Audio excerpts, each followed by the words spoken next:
las noticias en tu celular. Manda un mensaje de WhatsApp al 1128679078 y recibilo gratis todas las mañanas. Vos sos la única que me hace feliz cuando nadie te dice la verdad. InfoSiberia, las noticias en tu celular.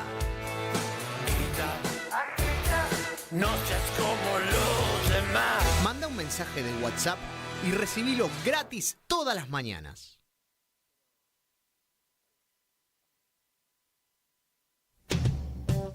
Radiocaput.com. Estás conectado. Estás en Caput.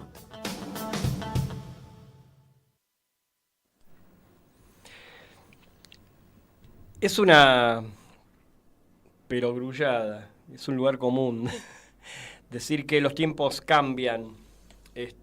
Nos damos cuenta todos los días que los tiempos cambian en perspectiva de un tiempo al otro. Lo puede tomar uno como desde cualquier hecho mínimo de la vida cotidiana hasta algo enorme, grande, como puede ser los conceptos de huelga a través del tiempo. ¿Qué era una huelga general? Hay un hermoso cuento de Jack London que alude de algún modo, sin decirlo justo, una huelga en un 1 de mayo, aunque no refiere directamente al 1 de mayo, no se trata de los mártires de Chicago el cuento, pero se trata de una tremenda huelga y el protagonista es el punto de vista central de un tipo, es un burgués. O sea, cuando hablamos de un burgués con mayúscula, tiene mayordomo, que tiene servidumbre, que tiene quien lo hace, bueno, y a algunos se le retoban y hay un mayordomo que queda impertérrito, un servil, qué sé yo, que lo acompaña todo el día, lo acompaña a comprar provisiones. El tema es que está muy dificultoso para conseguir provisiones porque está todo cerrado, ¿sí? Porque hay huelga de todos los procesos, de toda la cadena de producción que uno se puede imaginar, ¿sí? Entonces, la clase trabajadora decidió hacer huelga. Si yo cuento esto, que es lo que sería la definición clásica, más o menos narrativamente hablando, de una huelga, por eso los tiempos cambian, es absolutamente impensable. Toda una clase trabajadora mancomunada en función de un objetivo, la tenemos complicada, pero nos sirve como imagen para dimensionar qué es lo que efectivamente podría cambiar el estado de cosas. La gente haciendo huelga, la gente en la calle, ¿sí? Porque la gente en la calle, hablo y escuchamos hablar a cualquier dirigente del campo popular, o por lo menos del Río Bravo para este lado, ¿sí? En general, vamos a ser un poco más amplios, que dicen, claro, con justa razón, la solución es la gente en la calle, la solución es la gente en la calle. No sé si hoy día estas generaciones con las que convivimos, de las que formamos parte también, saben y sabemos bien de qué estamos hablando cuando hablamos de la gente en la calle, ¿sí? La gente en la calle yo lo entiendo como este cuadro que acabo de definir, la gente en la calle. De todo esto se han hecho innumerable cantidad de películas, o sea, que tratan el tema de la huelga, algunas más lineales o interesantes que otras. Monicelli se ocupó del tema. Y justamente estábamos hablando recién con mi invitado que lo tengo a mi izquierda en este momento, que ahora lo vamos a presentar.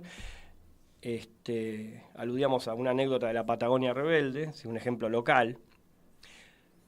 Pero la cohesión, entre la clase trabajadora, ¿sí? Y la clase trabajadora que ya se nos escurre como un líquido, que casi llega al estado gaseoso entre las manos, como concepto clase trabajadora hoy día.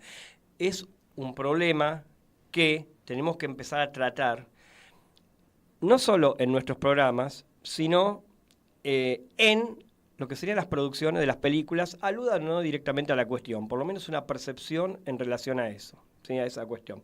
No digo que no se trate, digo que de algún modo, no me gusta usar la palabra necesidad, pero hay cierto estado de urgencia y ante el cuadro actual del país. A mi invitado que tengo a mi izquierda, así te estás nominado por un rato, de este modo. Hace un año y moneditas, apenitas, lo invité y hablábamos de esto. Él graficaba muy bien, historizaba las distintas leyes del cine a través del tiempo. y la verdad que hoy, habiendo pasado ya un tiempo considerable desde aquella charla que tuvimos acá mismo en este estudio, lo que tengo que decir es que todo está peor, o sea que también es una perogrullada, pero lo que tenemos que dimensionar es, ¿qué es este estar peor? ¿Qué comprende todo esto de estar peor? Tenemos que hablar del estado del cine. También me interesa pensar en voz alta, ya te voy tirando temas.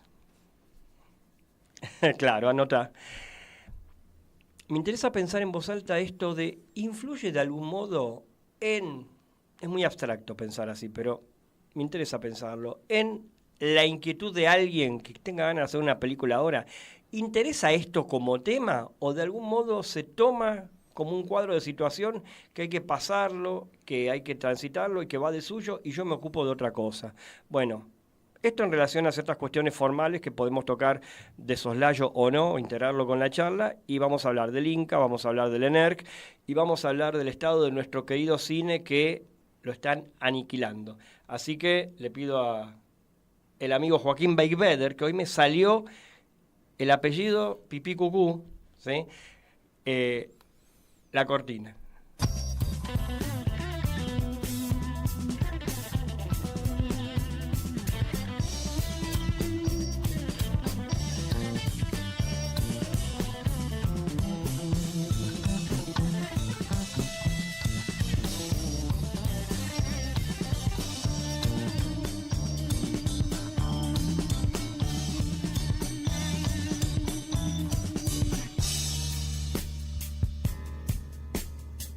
Pensamiento no es reflexión. Con el pensamiento adviene lo nuevo, lo intempestivo, el azar, periferias del cine. Pensamiento y cine, en ese orden. En grandes momentos del cine, el pensamiento entra por la ventana, lateral, periférico. Periferias del cine, en Caput.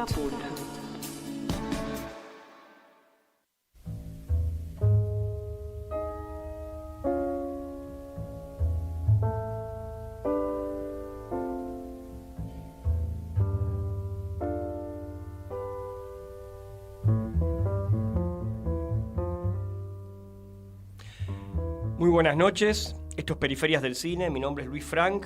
¿Querés que te nombre de nuevo, operador? Te nombro de nuevo el señor Joaquín Beigbeder, a cargo de la estructura del programa. Bueno, muchas gracias por estar ahí. ¿Cómo estás? ¿Bien? Bueno, me alegro mucho. Bueno, vamos a ir directamente al tema en cuestión que nos ocupa. La presentación es, digamos, se le agrega algo en relación a la presentación del año pasado. Dos cosas se van a agregar. Trabajador audiovisual del Inca, secretario general adjunto de ATE Inca, recientemente reelegido, felicitaciones. Gracias, Luis. Y montajista, que dijimos, la próxima vez hablamos de montaje. No vamos a hablar de montaje hoy. Vamos a hablar de montaje entre temas a lo sumo, pero... Lamentablemente, ¿cómo estás? Ya hablaremos de aspectos formales, ya hablaremos. Podemos irme echando. Vamos a ver cómo viene la cosa. ¿Y me hablas un poquito, así una línea o media línea del programa de radio? El que tenemos, bueno... El programa de radio de él. La Junta Interna de ATE en el Inca Sí. tiene un programa en la radio Germán Abdala, que es la radio del sindicato, que va los viernes de 2 a 3 de la tarde. Y es un programa en donde también hablamos de cine, donde también hablamos de política y donde también hablamos de políticas culturales. Que un poco hoy parece como que no existen las políticas culturales o que no son necesarias, pero están y las defendemos. Por eso hablamos de ellas. Las tenemos que defender como concepto. Exacto, sí. Bueno, acaban de escuchar la voz de Nicolás Vetromile. Gracias por venir.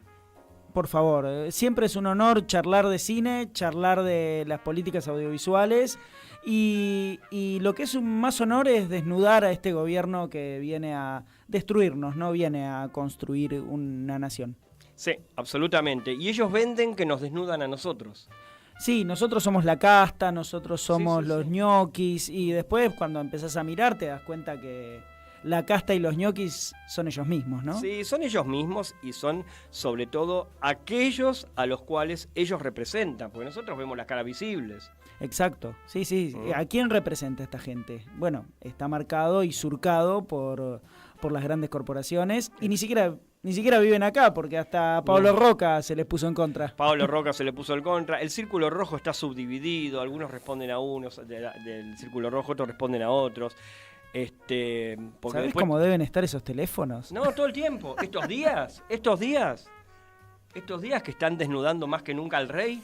Sí, no, olvídate. Sí, hay unos patitos por ahí que andan danzando, que andan no en fila, nunca en fila, pero están por ahí esos patitos. Y vienen como de caída, ¿no? Por la cascada vienen. Sí, por la cascada. Qué metafórico que estamos. No es metáfora esto, es una linealidad, pero apabullante.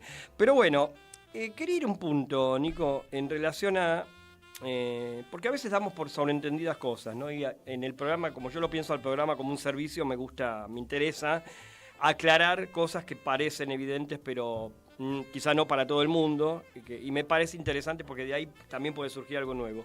¿De qué se ocupa el secretario general adjunto de ATE, INCA? Mirá, ¿cuál es tu laburo ahí, digo?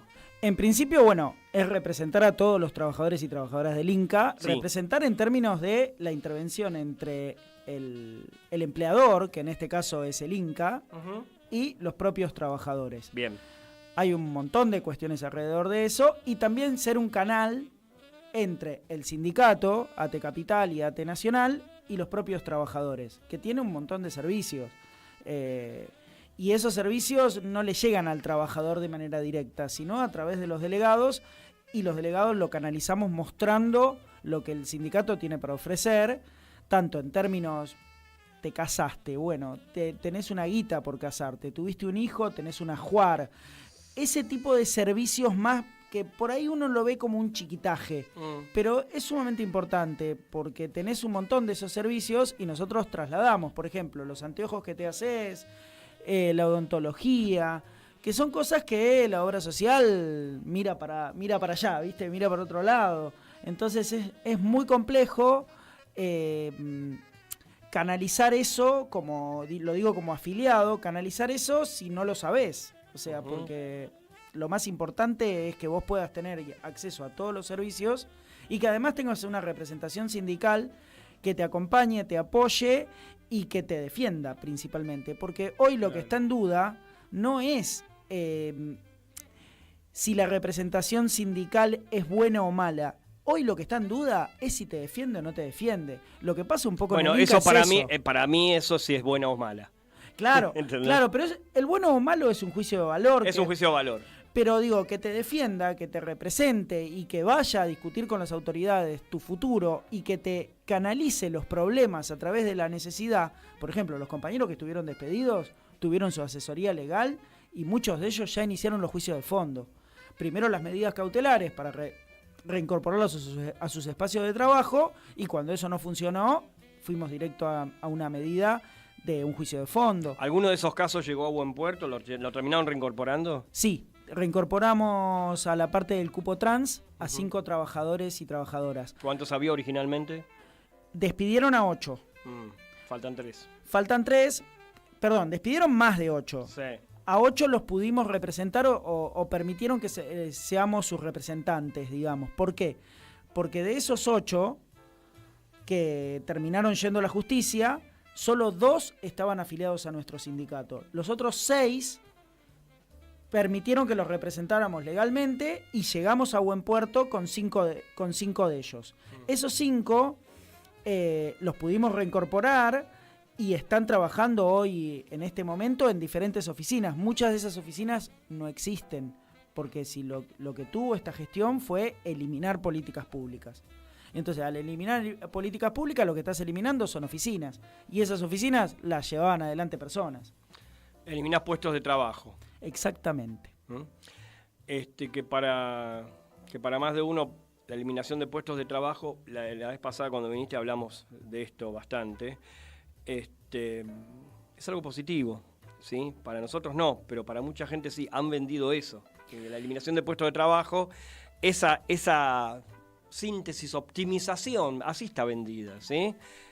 Sería como positiva y haría que todo funcione mejor y el dinero aparezca, cosa que no aparece nunca, ¿sí? No. Y aparte, diezmaste una familia, o más, o muchas más. Pero no es un trabajo solo de este gobierno, hay que decirlo. Fue un No, trabajo de hormiga a través de del muchas décadas. No nos olvidemos que todo comenzó principalmente en los 70 diciendo, no, la verdad que el trabajador del Estado, no me gusta decir empleado público, me gusta más trabajador del Estado. El trabajador del Estado no viene a trabajar, es un ñoqui, hay 9 por puesto, y así empezó. Después vino Gasalla con la empleada pública. Y eso construyó cliché. un ideario de cliché que esto es así en todos lados. Y después el mal servicio del menemismo, ¿no? Eso... Igual no es por tirarme arriba de la granada de Gasalla, pero el cliché ya estaba. Gasalla lo dimensiona. Por supuesto. Lo redimensiona, el cliché ya estaba instalado. Por supuesto. Sí, esto que va acompañado, o por lo menos que es parte cultural, ¿no? Del entramado cultural de lo que es el saqueo económico, empieza en la dictadura, claramente como plan estratégico de las empresas, se afirma mucho más en el menemismo, ¿sí? Pensado genéricamente, y retoma en el 2015, con el advenimiento del macrismo. Por supuesto. Sí. Que fue, a ver, no nos olvidemos que los representantes... Y la última etapa es ahora, la última y más letal. Por supuesto. Uh-huh. Digo, todo empezó con brindarle el Ministerio de Economía a las empresas a través de Martínez de Oz, primero. Ajá, así es. Y después el representante de Bungibor asume como el primer ministro de Economía de Menem, que se muere a los pocos días, ¿te acordás? Sí, Roig. Sí, el segundo fue Rapanelli. Pero todos representantes de Bungibor. Antes Techín, después Bungibor y ahora directamente las entidades financieras internacionales a través de Caputo. Sí. Caputo versión 1 con Macri, Caputo versión 2 con el Jabo. En ese momento, cuando asume Roig, yo me acuerdo, no sé, no podíamos creer, bueno, que estábamos de este lado del río, repito, que alguien de las empresas, un representante directo de los grupos económicos, asumiera. Exacto. ¿Sí? Ahora eso quedó ya como un... Por eso digo, las cosas se instalan, se naturalizan, y lo más triste de todo que yo veo que el llano, digo, en la conversación del día a día, no solo estos temas no están, sino que cuando los querés plantear muy habitualmente se evitan. Y sí, porque yo igual ahí creo que hay una situación que sucedió en 1989, en donde la desazón peronista fue muy grande. No en el 89 puntualmente, pero sí el primer revés fue ese día en la plaza con el anuncio de quiénes eran los ministros de Menem. Porque era uno atrás del otro, que vos sentías que el peronismo estaba migrando hacia un modelo económico que ya era conocido porque la dictadura ese sector del peronismo, sí, porque... Por supuesto. Claro. Por supuesto. Digo, no sé qué es contrafáctico, ¿no? ¿Qué hubiera pasado si en vez de ganar Menem hubiera ganado Cafiero? No lo sabemos, es contrafáctico. Pero sí lo que sabemos es lo que sucedió con ese sector que gobernaba y que rápidamente hubo otro sector que se corrió y formó el Grupo de los Ocho. Uh-huh. No el caso del Grupo de los Ocho, que sí era claramente opositor, pero Cafiero termina apoyando esas políticas. Cafiero padre, por supuesto. Sí. Sí, y... O sea, Cafiero padre contaba, por ejemplo, en programas que a veces lo invitaban, Sofovich, esos programas, Polémica del Bar, que iba ocasionalmente, no fue de joda, iba. Cómo él discutía con el hijo de esto. ¿Se entiende? O sea, había un contrapunto ahí, él lo planteaba, que no hay por qué no creerle, ¿sí? No, pero más allá de eso, digamos, ambos construyeron la figura de Duhalde en la provincia de Buenos Aires. Sí. Digo, las cosas como son. Pero más allá de eso, ¿cómo lo podemos trasladar al hoy? Bueno, es esto que vos decías, la profundización de esos modelos que empezó con la dictadura, continuó con Menem, reapareció con Macri y hoy se vuelve a poner sobre la mesa con la Libertad Avanza, es a las claras la destrucción total Digo, lo que se busca es la extranjerización de las tierras y darle a las empresas la explotación de todos nuestros recursos naturales. Eso a escala general. Y después, en escala particular, es la destrucción de todo tipo de política pública que le llegue al ciudadano. Absolutamente, absolutamente. Todo tipo de destrucción. Pero aparte, sí, de esto podemos describirlo, podemos estar un buen rato describiéndolo y es tal cual vos lo decís, pero aparte, hay un ensañamiento con el ciudadano, como lo mencionás vos, que es un plus, ¿se entiende? Pero no es nada más que el plan. Hay algo que tiene que ver con una venganza de décadas, acumulada. Bueno, ¿sí? Cuando dicen los 80 años de peronismo, es justamente eso. Sí, que no fueron 80 años de peronismo. O sea, se la adjudican al peronismo porque el peronismo fue el que instaló las políticas públicas, ¿sí? Pero en el medio hubo un montón de golpes de Estado, interrumpieron el proceso, Perón proscripto.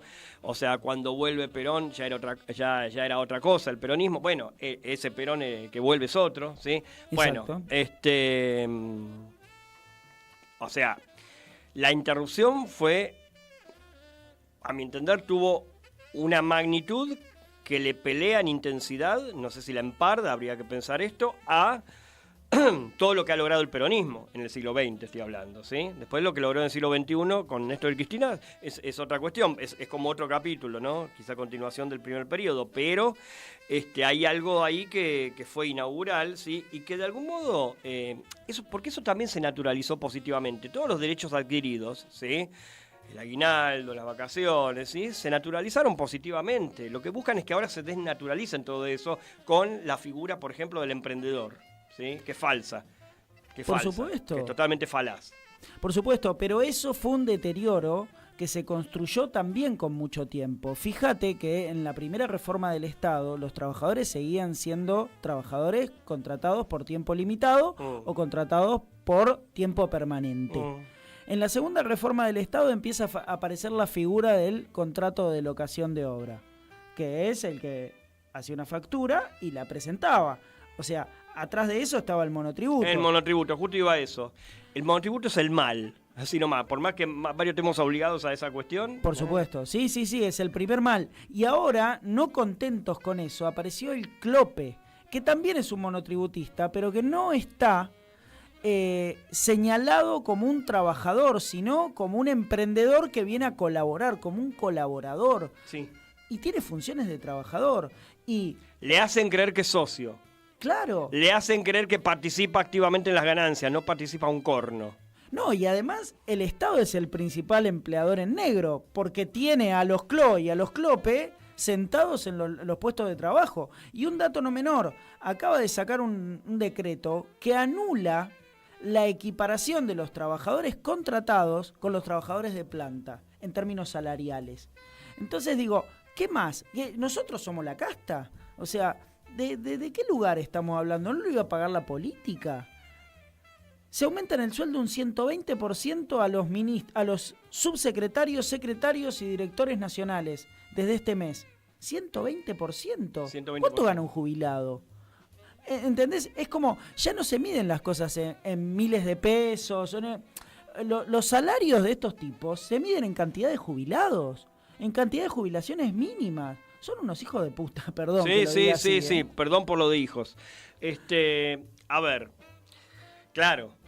Ahora, yendo a nuestro terreno, que es el cine, al cine, de algún modo, como decía antes en la introducción, lo están aniquilando porque le están sacando las posibilidades de producir, aunque sea de hacer una película económica, ¿sí? Antes de ir a la cuestión del paro de la ENERC, quisiera que me amplíes, si podés, un poquitito en relación a en qué estaría consistiendo hoy, habiendo pasado un año y pico de nuestra última charla, este vaciamiento y esta imposibilidad. ¿Hasta dónde avanzó o decreció, mejor dicho, efectivamente? En aquel momento charlábamos que Carlos Pirovano se podía jactar como ser el primer presidente que no fomentaba ninguna película, ¿no? Un año y unos meses después podemos seguir sosteniendo lo mismo. ¿Por qué? Porque se organizaron alrededor de 15, 20 concursos en este año. Vos decís, a la mierda, qué bueno. Claro, pero esa es una parte del ejercicio del fomento cinematográfico. Hay toda otra parte que tiene que ver con el fomento a la producción.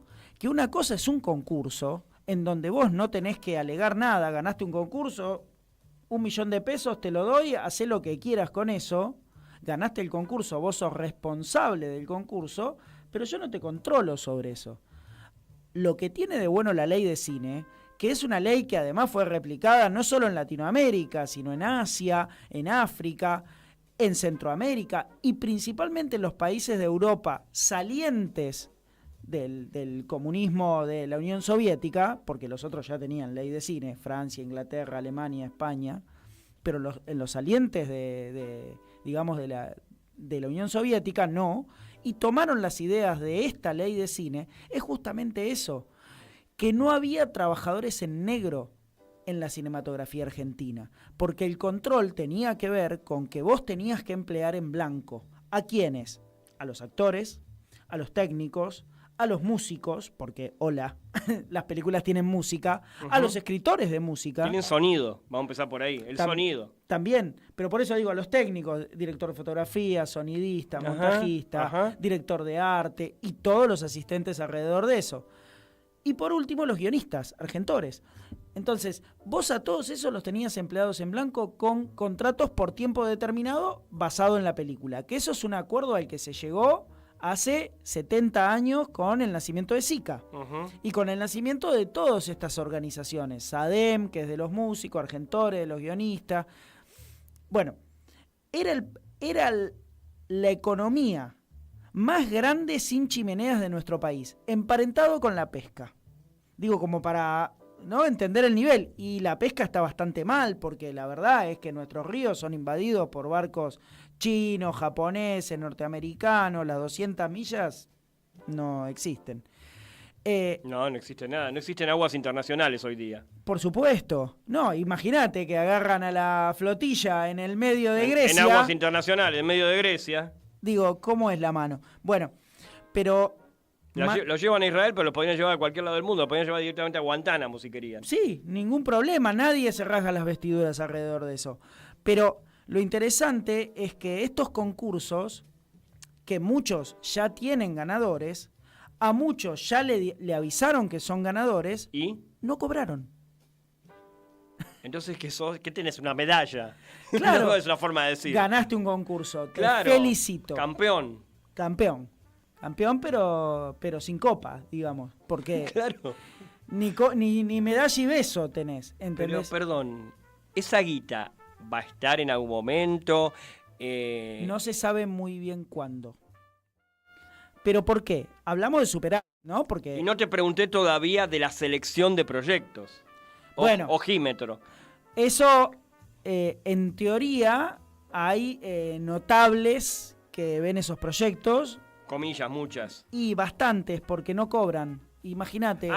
Yo me refería, está bien, pero, gente que no cobra. Lo que hablábamos la vez pasada, sí. No, al no cobrar, digo, hay como una distancia con los proyectos muy grande, porque vos no te podés hacer mucho cargo de qué es lo que están presentando, porque tenés que tener un tiempo, le tenés que dedicar un tiempo a eso. Y ese tiempo no está, claro. Y ese tiempo no está. Claro. Entonces, lo que ocurre con estos proyectos es que no cobran todavía, no han cobrado todavía, no se han estrenado películas. ¿De cuántos proyectos más o menos estamos hablando? Y alrededor de 300 proyectos, imagínate, son 15 concursos y claro, son un montón. Pero más allá de la cantidad de proyectos, ¿dónde está la plata? Bueno, ahí está el meollo de la cuestión, porque el dinero que le permite tener superávit al Inca, un organismo que está pensado para que no tenga superávit.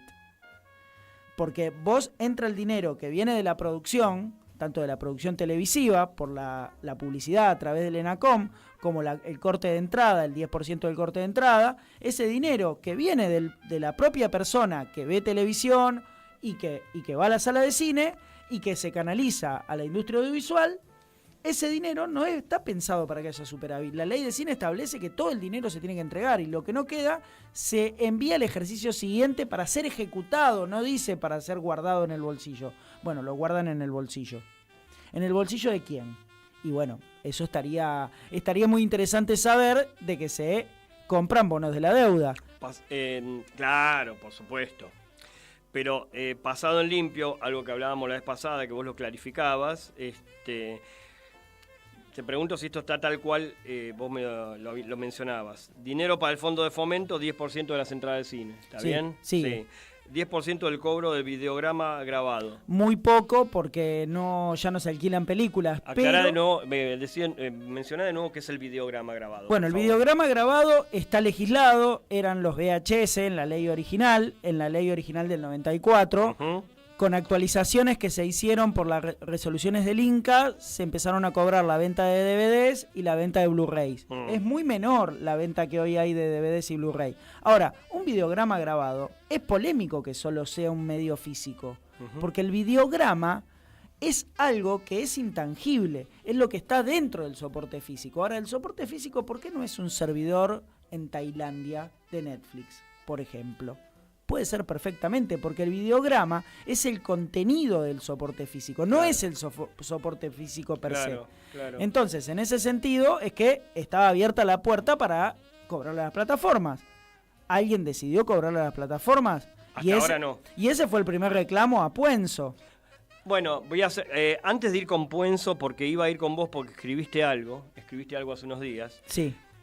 Con el fallecimiento de Puenzo, pero primero quería redondear esto de los fondos. Y también el 25% del uso del espectro radioeléctrico. ¿Estamos bien? ¿Eso se mantiene todavía? Se mantiene. Todo esto igual está tomado con pinzas porque se envió una caducidad dentro del marco de la reforma laboral, esta reforma laboral esclavista que se votó en el Congreso, conocida como modernización laboral, que no habla de teletrabajo, que no habla de inteligencia artificial, que no habla de medios de ningún tipo, sino de lo único que habla es de banco de horas, de que vos te pagás tu propio despido, de que lo sacaron, pero hablaba de eso, de si te enfermás no cobrás el día. Digo, ¿eso qué clase de modernidad hay ahí en ese marco? Ninguna.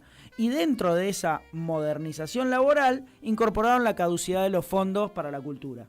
Hablando de instalar una cultura, que es algo que mencionaba antes, lo uno con tu utilización de cultura, yo hace poco fue el 1 de mayo, hablando del tema, fue el 1 de mayo que más gente vi laburando. Y sí. ¿Se entiende? Y sí.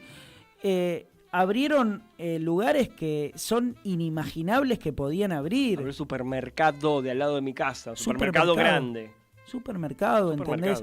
Es como inconcebible. Y no tiene que ver con una cuestión de consumo, porque el consumo mayorista cayó como nunca en los últimos 2 años. Y si cayó el consumo mayorista, es porque cae el consumo minorista. Y cae a una velocidad mucho más grande, porque los tipos hoy se están estoqueando para vender mañana más caro. Claro. ¿Entendés? Entonces, no es como antes que caía el consumo mayorista y el consumo minorista caía menos. No, ahora cae más, porque los tipos se están estoqueando para después vender más caro. O sea, es una cuestión de... yo tenía un profesor que nos enseñaba en la escuela secundaria justamente la entrada y salida de compra de mercaderías, y es justamente eso. Último entrado, primero salido. ¿Por qué? Porque lo último que entra un valor magro y es lo primero que sale porque sale un valor mucho más alto. Bueno, esto yo lo estoy viendo en este supermercado al lado de mi casa, yo te cuento. Hay cosas que traen de afuera que yo me di cuenta de costar, o sea, se ve que esto costó 2 mangos y lo ponen por las nubes. No venden nada de eso porque no es algo de primera necesidad, ¿sí? Pero ya hay un nervio estimulado, ¿sí? Que tiene que ver con la cultura del capitalismo, hacia lo cual el capitalismo, sí, lo podemos nombrar genéricamente, ¿sí? Porque aplica, te dirige culturalmente. Sí, hay que hacer esto. Claro. ¿Sí? Se lo están metiendo, sí, ahí. ¿Sí? Claramente. Otras cosas no, pero eso sí. Hay un montón de stock frenado de diferentes productos que no se lo pueden encajar a nadie porque los quieren vender a un valor que primero no tienen y segundo, ahí hay un ejemplo claro de la intervención del Estado.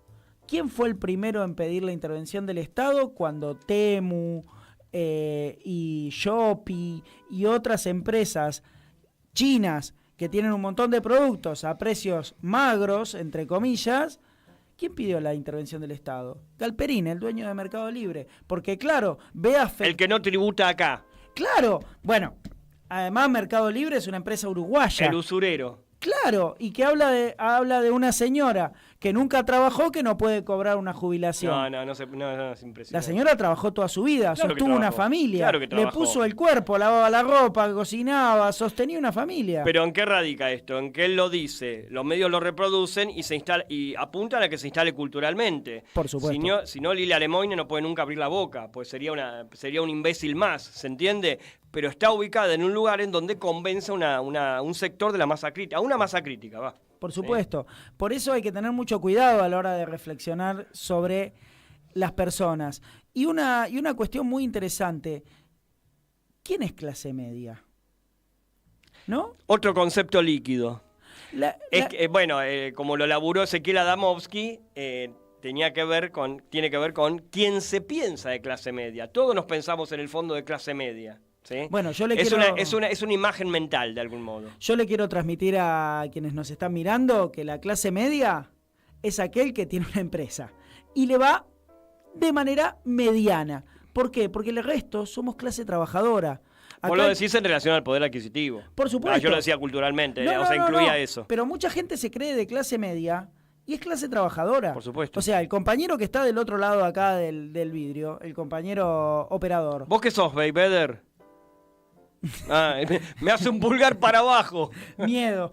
Pero es un trabajador. Vos sos un trabajador. Yo soy un trabajador. O sea, si nosotros nos quedamos sin trabajo, perdemos la clase. No es que somos clase baja. Perdemos nuestra situación de clase. ¿Entendés? Entonces, la gente que se cree que es clase media, pero en realidad, si se queda sin trabajo, pierde su noción de clase, no es clase media. Claro. Es clase trabajadora. Y este concepto que vos marcabas de la huelga, o del 1 de mayo, que veías un montón de gente laburando, cuando deberían trabajar los verdaderamente esenciales para que funcione este sistema, al cual por ahí no estamos tan de acuerdo, lo podemos decir así, sí, claro. Pero solo los esenciales deberían trabajar. Y trabajó un montón de gente. Y en las huelgas trabaja un montón de gente. ¿Por qué? Porque no confían que sea la forma de establecer una distancia con el poder. Y es la forma, porque es la única herramienta que tenemos los trabajadores, es la huelga, porque le paramos el sistema productivo. Es la única manera que nosotros los trabajadores tenemos en nuestra mano. Vos no sabés la tristeza. Todo lo demás es burocracia. Vos no sabés la tristeza que me da cada vez que yo le insinúo algo de eso a algún que otro trabajador, por ejemplo, cuando voy al supermercado, etcétera. Lo que uno se encuentra como dimensión subjetiva ahí es triste. Es triste lo que han hecho con la gente. Sí. Le han construido un universo que no existe. Que no existe. No, pero aparte, esto un poco salvando esa subjetividad, no tienen demasiada opción de elegir en este momento. Este momento no tienen demasiada opción de elegir. Por supuesto. Tiene el arma en la cabeza por distintos flancos. Claro, no es solo lo laboral. No es solo lo laboral, no es solo lo cultural. Es que tampoco se pueden permitir ni siquiera pensarlo. No está ni siquiera reflexionado. Por eso digo, establezco el contraste entre el relato que yo mencionaba de Jack London, La huelga general, porque ahí ninguno salió a laburar, ninguno. Entonces eso inevitablemente es efectivo, porque un empleador X dice, bueno, vos no venís, consigo otro y vos sos prescindible, pero si ese otro no aparece, ¿sí? Ahí se le cae la estrategia al tipo. Pero nos tenemos que poner todos de acuerdo. Si mientras existan los medios de comunicación tan como están diagramados, ¿sí? Tan como está, con el poder que tienen ahora, no puede existir esa posibilidad ni mínimamente, ni remotamente. Exacto. Pero empieza a haber resquemores. Y empieza a haber resquebraduras en este sistema. El hartazgo, sí, claro. Fíjate lo que pasó con el meteorólogo de TN, que sale a defender a los trabajadores del Servicio Meteorológico Nacional despedidos y que establece que no es que dicen que va a haber sol o que va a haber lluvia y que le pifian y demás. No, el Servicio Meteorológico lleva adelante otros procesos meteorológicos que no influyen en la vida directa de una persona, pero influyen en la vida directa de la persona que está, por ejemplo, en un avión o que está en el medio del mar pescando. Digo, ¿no? Es como, no da igual si vos no tenés un servicio meteorológico de calidad para establecer que podés aterrizar en un aeropuerto o no podés aterrizar. Claro, pero no solamente, o sea, en diferentes órdenes, o sea, porque para mucha gente el cine o todo lo que tenga que ver con áreas de lo que se llama genéricamente la cultura, que para mí es un término insuficiente, si bien no es una necesidad básica, es una necesidad, a mi entender, muy importante, pero digo, el servicio meteorológico nos salvaguarda de salir a convivir con el plano general que nos puede ser hostil, llamémoslo así en términos cinematográficos, como en el melodrama, viste, que ambientado en el siglo XIX, o el western, viste, el entorno es hostil. Bueno, no sabemos si el entorno es hostil o no, porque vacían de presupuesto, quitan puestos de trabajo del servicio meteorológico, lo vacían. Bien, después, todo lo que tiene que ver con los rubros alimenticios, los controles de los alimentos, hay muchos controles que ya no están. Tal cual, porque no hay ni siquiera personas que los controlen, porque ni la ANMAT, ni en el INAMU. Echan gente del ANMAT, sí, del INAME. Sí, del INAME, del INTI, del Instituto Nacional de Tecnología Industrial. Del INAL, el de alimentos. El INAL. Entonces, claro, y esto no se ve, uno va a comprar eso y ve lo mismo de siempre. Por supuesto, ¿sí? Pero no hay control detrás. No hay control, hay mucho menos control de antes, no es que no hay nada, pero al estar vaciado, el control es muy menor, muy menor a lo que era, que uno estaba mínimamente tranquilo, ¿sí? Más que las empresas amagaron en un momento a querer sacar el etiquetado frontal, una canallada, ¿sí? Y pretendiendo que la gente esté a favor de eso también. Sí, eso... Bueno. No tiene parangón eso. Vamos al tema del ENERC. Paro del ENERC, ¿sí? Desde este miércoles. Desde este miércoles los instructores del ENERC convocaron un paro por tiempo indeterminado, producto de la modificación del reglamento de los instructores. ¿En qué consiste el reglamento de los instructores? Bueno, en principio es el que establece las bases para la distribución de las horas cátedra, un punto, la distribución de los ayudantes, de las materias troncales y de las materias que tienen más de 20 alumnos. Estamos hablando de intervenir sobre proyectos audiovisuales. Si vos tenés 20 alumnos, se te vuelve incontrolable la cantidad de proyectos audiovisuales. Entonces, por eso tienen ayudantes, digamos. No es que tienen ayudantes porque acá tenemos que ir de a 2 a la clase. Y además hay muchas materias técnicas troncales, por ejemplo, tecnología del montaje, por decir una en particular, que tienen ayudante para poder trabajar mancomunadamente frente a computadoras.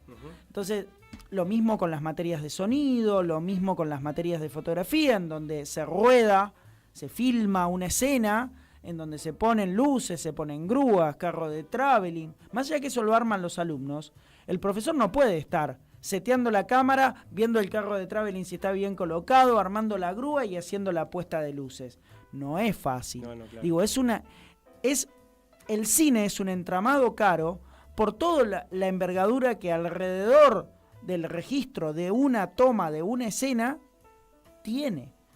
Con el sonido, con la fotografía, con la ambientación, con la escenografía, con el maquillaje, con el peinado. O sea, nosotros lo que vemos en la pantalla es el resultado del trabajo de, como mínimo para una película de ficción, depende de la envergadura del proyecto, pero entre 50 y 200 personas. Entonces, no es... Un proyecto medio describiste. Describí un proyecto de medio hacia grande. Hacia grande. En un rodaje estoy hablando de 50 a 200 personas. Sí. Y después, sumada a la postproducción, ahí crece otro tanto, entre 50 y 100 personas más, dependiendo la envergadura del proyecto siempre, por supuesto, y de qué sea ese proyecto. Hablamos de películas de terror, pero también hablamos películas dramáticas, películas comedia. O sea, en documentales de gran escala también hay muchas personas. Por supuesto que después están los documentales digitales que son realizadores integrales en donde hacen todo. Lo vimos en el Festival de en el Festival del Bafisi. Una de las películas que gana el Gran Premio de la Ciudad de Buenos Aires, que es Los Vencedores, es un emprendimiento de un realizador audiovisual integral que se fue a las Islas Malvinas y era el sonidista, el director de fotografía, el camarógrafo y además dirigía. O sea, se cargó una mochila muy pesada. Pero eso también debe ser premiado, y no hablo de un premio en un festival, sino debe ser premiado en la contribución que ese realizador audiovisual hace al cine. Claro, volviendo a los docentes de la escuela, el paro docente es por el régimen de instructores, que muchos de los instructores que venían ganando cierto nivel de dinero por brindar las clases, le dijeron, bueno, no van a recibir más aumentos hasta tanto reacomodemos el régimen de instructores. Bueno, el problema es que quedó tan atrasado el valor de la hora cátedra con respecto a los otros espacios audiovisuales, incluso a los espacios universitarios, quedó súper atrasado. Entonces el reclamo de los trabajadores docentes es una recomposición del 100% del valor, lo cual es un montón, parece un montón, pero se están aumentando el 120 de los subsecretarios, secretarios. Por supuesto, ese contraste está todo el tiempo, el tema es que se vea. El tema es que se visibilice ese contraste. Y además las condiciones de trabajo, porque le redujeron la cantidad de horas que les reconocen a los asistentes. ¿Me permitís? Porque acá tengo los punto por punto, sí. Y si querés agregar algo más o menos a todo lo que es la puntuación de los reclamos. Sí. Revisión del régimen de horas cátedra. Claro, la revisión del régimen de horas cátedra tiene que ver con la distribución de esas horas cátedra para cada una de las materias. Algunas se han visto muy reducidas, casi a hacer un saludo a la bandera esa materia, cuando son materias que son importantes en la construcción del alumno egresado, porque el alumno ingresa con cierta capacidad o nivel, pero tiene que salir con muchísimas más capacidades y un nivel, porque representa son los técnicos para la industria. Eso es la construcción de la escuela. Es formar los técnicos para la industria. Claro. Recomposición salarial de instructores, titulares y ayudantes. Esto que decíamos, la recomposición de un 100% porque el valor de la hora cátedra quedó muy atrasado y el de los ayudantes le recortaron la cantidad de horas cátedra. Le reconocen un menos porcentaje al ayudante que al profesor titular. Claro, porque el punto siguiente es actualización del valor de la hora cátedra para los instructores. Exacto. Después viene el aumento del porcentaje de salario que corresponde a los ayudantes, ¿sí? Rechazo a los descuentos que corresponden a errores de la Secretaría Académica por la aplicación del nuevo régimen. ¿Me describís un poco esto del error? Mirá, ahí pasó una cosa que es muy interesante. El régimen de instructores se modificó en noviembre del año pasado diciendo que se iba a empezar a aplicar en 2026. Vos podés aplicar un régimen de instructores en momentos en donde comienza el ciclo lectivo. ¿Por qué? Porque ahí es donde tenés todas las materias jugando, las que son cuatrimestrales, anuales y demás. Ahora, si eso lo trasladás y lo querés aplicar en un momento del año donde no hay materias, sino que hay exámenes, se empieza a complejizar. ¿Por qué se empieza a complejizar? Porque, bueno, es una carrera en donde hay muchos de las materias que tienen final. Te doy un ejemplo, una materia troncal de cualquiera de las especialidades tiene final. Ahora, ¿qué pasa? Hay muchas personas que adeudan materias, ¿sí? Y entonces, ¿cuántas personas se anotaron en esa materia troncal? Bueno, en principio se deberían anotar los 10 alumnos de esa materia troncal para rendirla. Hay algunos que deciden no rendirla, no sé, en junio o en diciembre del año que viene o en marzo. Digo, la persona es libre de rendir cuando desee. Después quedará en la persona si puede seguir cursando el año siguiente o no. Pero ¿qué pasa? Si vos le asignás, decís, bueno, a ver, esta materia, no sé, montaje 2, por decir una en particular, se anotan los 10 que tienen que rendir porque les corresponde, porque son alumnos del curso regular que tienen que rendir esa materia. Pero si se anotan 5 más, vos le asignaste 2 horas cátedra, pero si se anotan 5 más necesitas otra hora cátedra. Claro, pero como le habían asignado 2, porque solo se iban a anotar 10, después se anotaron 15, y el tipo se quedó 3 horas, fichó 3 horas y le pagaron por 2. Esos son los errores. Y otros errores es que se tendrían que haber anotado 5, por decir, en otra materia, y no se anotó ninguno. ¿El profesor qué culpa tiene? Le habían asignado 1 hora a cátedra porque se anotaron 5, se iban a anotar 5, los posibles 5. No se anotó ninguno. El tipo fichó, se quedó esa hora, fichó la salida, pero como no firmó la planilla, o sea, como una doble entrada, el fichaje y la planilla. Como no firmó la planilla, porque no hubo ninguno anotado, no le pagaron la hora cátedra. ¿Entendés que no se puede aplicar la regla siempre y de todas las maneras y con una forma tan puntillosa? Porque falla la regla. Claro. Y no es que todas las reglas están para fallar, sino es cuestión de sentido común. Sí. Hay un sentido común intrínseco a cada actividad, ¿sí? Por o sea, supuesto. no al sentido común en general, de cada actividad, ¿sí?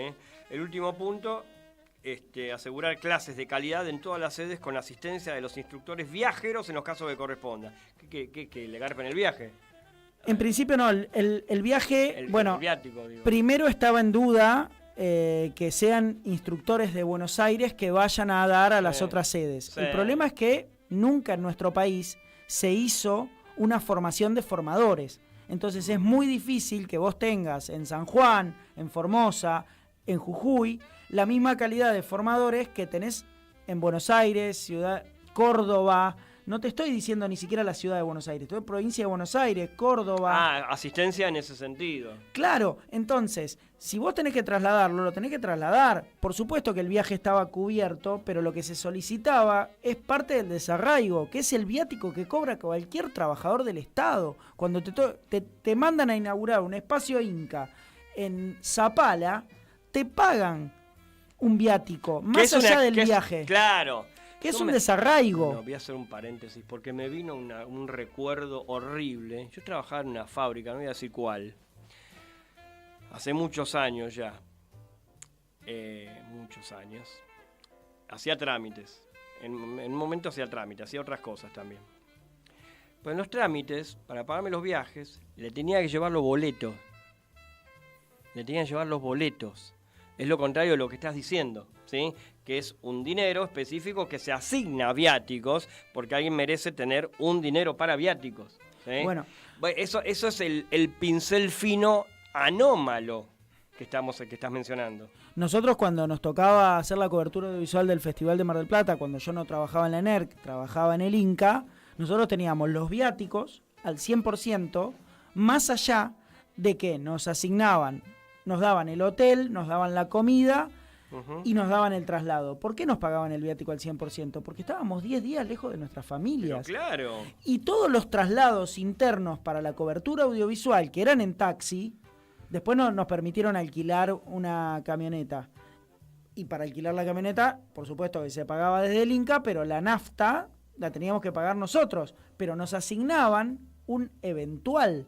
Hoy por hoy no hay eventual para nadie en el Inca en ese sentido. Claro. Entonces es muy complejo trabajar así. Y esa rendición la hacíamos de los eventuales, no de los viáticos. Los Trabajar viáticos, así y rendir también. Para por el trabajo. supuesto, Ujú. por supuesto. Bueno, se viene el paro. Y se viene, ¿cómo se llama? Marcha. No me salía la palabra. Sí, una cosita más con el tema de los instructores es que Sí. el miércoles va a haber una asamblea interclaustro en donde lo que buscan los instructores es el acompañamiento de los alumnos, de los no docentes y del Inca. Del Inca todo, porque el régimen de instructores es un reflejo de la política autoritaria que tiene el presidente del Inca Por para supuesto. con los trabajadores. Por ¿Y por qué supuesto. digo eso? Bueno, porque el régimen de instructores, en el convenio colectivo de trabajo nuestro, estaba establecido que tenía que discutirse paritariamente. Lo impuso a través de una resolución. Entonces, me digo como que vos decís, dale, ¿en serio? Si esto se tiene que discutir de manera paritaria. Y por eso cuando Lo digo... que pasa es que discutirlo de manera paritaria, la contra para ellos, en ese idioma, es que queda instalado. Por supuesto, pero tienen un... Cuando vos lo resolvés disculpame que te interrumpa, Sí. cuando vos lo resolvés por medio de una resolución, esto puede pasar, lo puedes hacer una vez y después tenés que volver a foja cero como para volver a tratar el tema y esto es un incordio. Y tenés que derogar una resolución. Y tenés que derogar una resolución.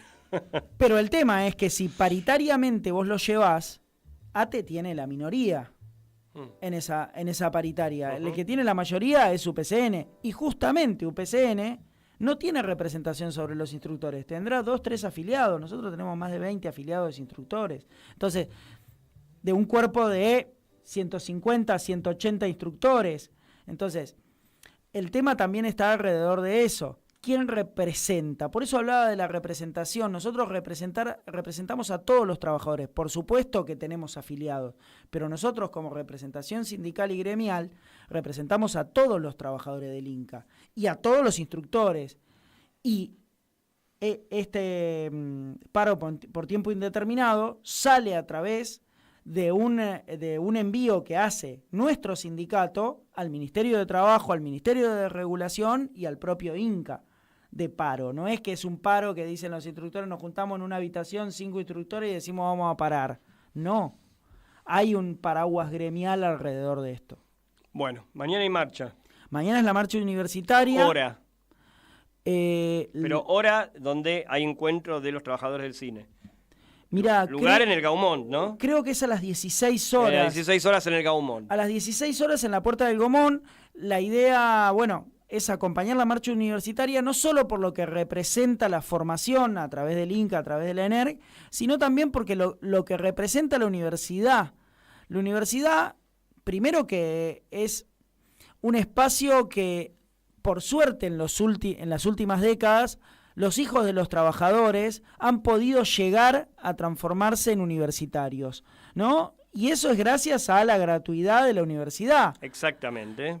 Si eso se pierde, porque la universidad hoy se está quedando sin fondos y ya sabemos quienes dirigen a la universidad, cuáles son, digo, lo vemos en las maestrías, en los doctorados, ya eso se está cobrando a unos niveles que vos decís, pará. Ya eso es un problema. Imagínate si se empieza con esta idea de, bueno, que pague la universidad quien la pueda pagar, ¿no? Este concepto del que la pueda pagar, que la pague. Pero eso, ¿y dónde está la delgada línea del que la pueda pagar? No, claro, porque ahí hay otra pulseada cultural, a mi entender, que tiene que ver con lo que es un derecho. Derecho es aplicable a todo el mundo, un derecho. Sea leído por una masa crítica cada vez más grande, eso es lo que están peleando, como privilegio, no como derecho. Y son derechos, no privilegios. Bueno, claramente lo que hizo este gobierno, apoyado en gobiernos anteriores, es transformar los derechos en obligaciones rentadas del Estado. O sea, ¿de qué me estás hablando? Hasta es un quilombo el concepto. Claro. Para que no se entienda nada. Claro, es la idea de como mostrar algo que es incomprensible para que la gente diga, bueno, no, la verdad es que pague la universidad quien la pueda pagar. No, pará, loco. ¿De dónde sacás ese concepto? Digo, si no, porque realmente una cosa que siempre reflexionamos en la Junta y que siempre discutimos con los compañeros y compañeras, tiene que ver hacia dónde nos quiere llevar este gobierno, ¿no? Y este gobierno nos quiere llevar al siglo XIX. Así es. No es que quiere retroceder. El proyecto de la generación del 80. Exacto, 1880. 1880. Yo le quiero recordar a este gobierno que en 1880, y no le quiero pifiar, no importa, podés. No es tan terrible. Los mártires de Chicago peleaban por las 8 horas y hoy se está poniendo en duda, hoy leí una nota en Infobae, se está poniendo en duda la cantidad de horas de trabajo en Alemania. O sea, el capitalismo viene por todo. Viene por todo. También hay países, digámoslo también, que por la contraria están reduciendo la jornada de horas de trabajo. Por supuesto, porque se están dando cuenta que la explotación es tan grande y que hay tal deterioro en los trabajadores que ya no rinden como rendían antes. Claro, aparte, por eso digo, es un terreno en disputa. Por supuesto. No tirar la toalla, hay que marchar. A pesar de los Robocops, hay que marchar igual. ¿Sí? Hay que poner el cuerpo. Hay que poner el cuerpo, es eso. ¿Sí? Porque los Robocops ponen el cuerpo porque les garpa. Nosotros tenemos que poner el cuerpo para no solo sobrevivir, sino vivir también. ¿Sí? Es eso. Sí, y dejarle algo a las generaciones que vienen, ¿no? Exactamente. Aunque parezca mentira, se nos fue el programa. Nos quedan 2 minutos que déjamelos a mí. Por supuesto. Pero quédate acá igual, ¿eh? No, me quedo. Bueno, les quería comentar, ¿me tienes un separadorcito de unos segundos? Bake Better. Ahora me gusta llamarlo por el apellido. Periferias del cine.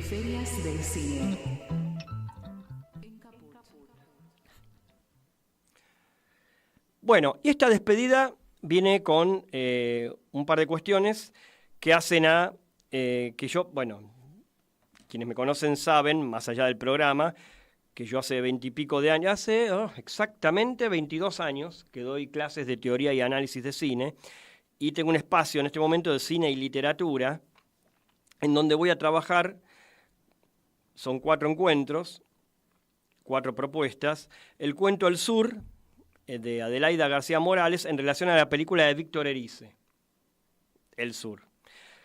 Hermosa película, el comienzo es maravilloso. Si pueden encontrar esa película en algún lugar, no sé, probablemente esté liberada en algún lado, vean el comienzo, que es maravilloso, toda la película, pero ese comienzo, la concepción pictórica del comienzo es impagable.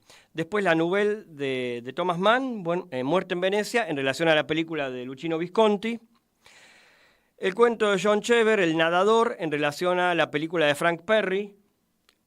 Y el cuento de Cortázar, Cartas de Mamá, en relación a nuestra película argentina, La cifra impar, de Manuel Antín, ¿sí? Gran película, gran película. Uno de mis Murúa preferidos está ahí. Y bueno, me conectan a mí. Me pueden conectar por el Instagram, les voy a dar el Instagram y el mail. El mail es delosmates@gmail.com y el Instagram es luisfrank, Frank con C, no se confundan, .cine. Conéctenme por ahí. Y la última, antes de despedirnos y agradecerle a Nico que haya venido, este programa se vuelve a su sistema de suscripciones, que es lo que se llama habitualmente Cafecito, que es un pedido de suscripción para quienes puedan, quieran, estén interesados, quieran mantener de algún modo en el aire. No es que no se va a mantener el programa se va a mantener igual, pero ayuda muchísimo que ustedes puedan contribuir hay 2 opciones, 2.500 o 3.500 por mes, que no es ni un café. 3.500 creo que en algunos lugares todavía cuesta, 2.500 ya no. Sí, para llevar. Bueno, para llevar. No, pero ahora te lo cobran igual, ¿eh? Ahora te lo cobran igual. Para llevar son unos turros, te lo cobran igual. 2.500 y 3.500. ¿Dónde están los links para acceder a esto? ¿Cómo se llama? Acá en el video, ahí está, en el video de YouTube. En el chat, ahí está. No me salía la palabra chat. Debe ser porque no es en español. Claro. En el chat encuentran las 2 opciones, los links, siguen por ahí y deposita quien quiera, pueda, y quiera también hacerse amigo de este programa, más allá de que a todos los considero, si están escuchando, si están prestando un rato de su subjetividad en función de todos los elementos que podamos pensar juntos acá al aire, ya es muchísimo, ¿sí? Así que bueno, Nicolás Ventromiles, antes te llamaba Ventromiles, siempre volví a acostumbrar. Nicolás Ventromiles, gracias por venir. Muchísimas gracias y bueno, colaboren con el compañero Luis en sus cursos, pero también en el cafecito. Gracias, Nico. Bueno, y gracias a vos, Joaquín Beigbeder, 4ª vez que lo nombro, ahí militando los controles. Y nosotros nos encontramos la semana que viene con más Periferias del Cine. Hasta la próxima.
Periferias del Cine. Periferias del Cine.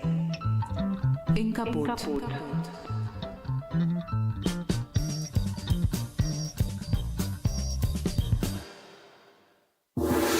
¿Querés arrancar la mañana bien informado? ¡Rompelo! Infosiberia, las noticias en tu celular.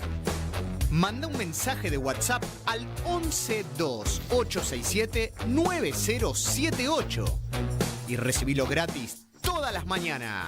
Vos sos la única que me hace feliz cuando nadie te dice la verdad. InfoSiberia, las noticias en tu celular. No seas como los demás. Manda un mensaje de WhatsApp y recibilo gratis todas las mañanas. La lupa mágica de la palabra, donde se nos asoman los de las teclas y nos proporcionan un pedazo ya. La lupa mágica de la palabra, con la conducción de Alejandro Gil, desde San Miguel de Tucumán. La lupa mágica de la palabra. La palu cájima de la bralapa. De lunes a viernes, a las 12 de la noche. En Capó. Voces de los territorios. El verdadero relato. Voces de los territorios. Conduce Irma Caupán. Voces de los territorios. Los martes a las 9 de la noche. En Capó. Percanta que me amuraste en lo mejor de mi vida. Basta, deja de cantar. Me fui a escuchar Radio Caput, no te amuré nada. Radio Caput. Radiocaput.com. Mientras todos duermen, algo muy extraño ocurre en